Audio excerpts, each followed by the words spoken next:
Hello guys, thanks for joining me again.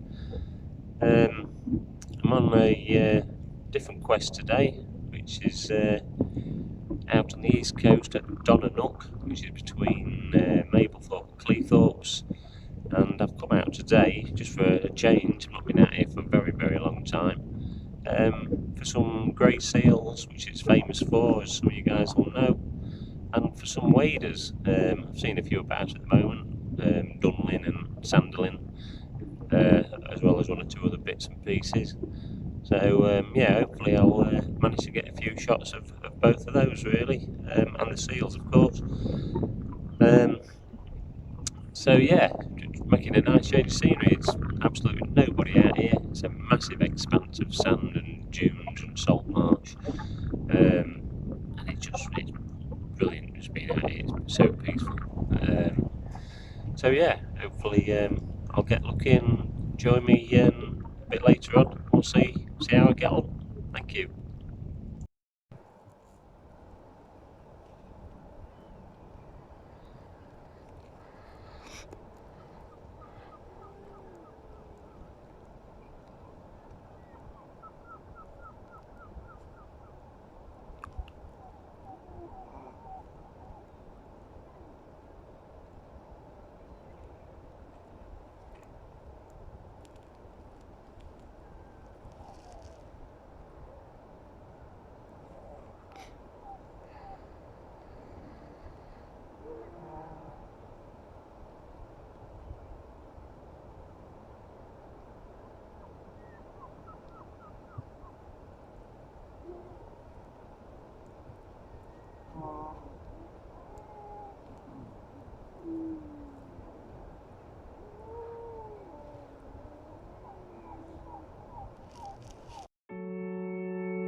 Just a quick rundown on like settings really. I get asked what sort of settings I use um, from time to time.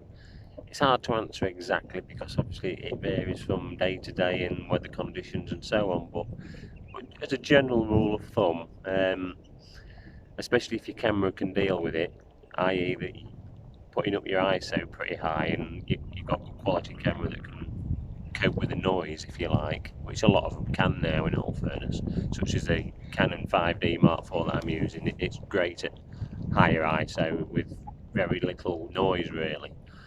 Um, so getting to the settings, I mean normally for ISOs I'd set at automatic.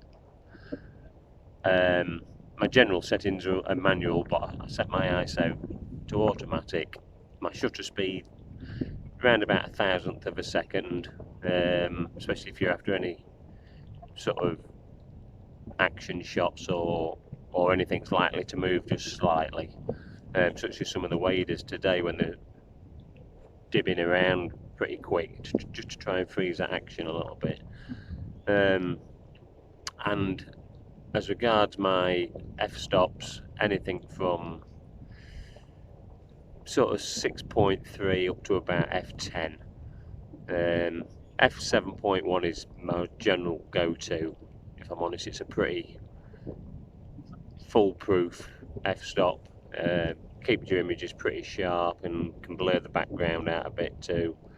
Um, and yeah, that's pretty much it really. I mean, you've got to play around with your settings a little bit depending on the weather and lighting conditions, as you know. But as a general rule of thumb, yeah, if you can stick along them sort of guidelines there, you'll not go far wrong. So yeah, that's pretty much it really. I try to keep things simple. I'm no genius when it comes to understanding cameras and all the settings, but you don't need to be.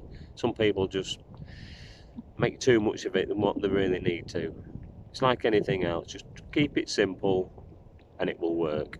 But just tweak around and play around a little bit from time to time, just to get the best out of your camera and your shots. Hope that's okay for you guys.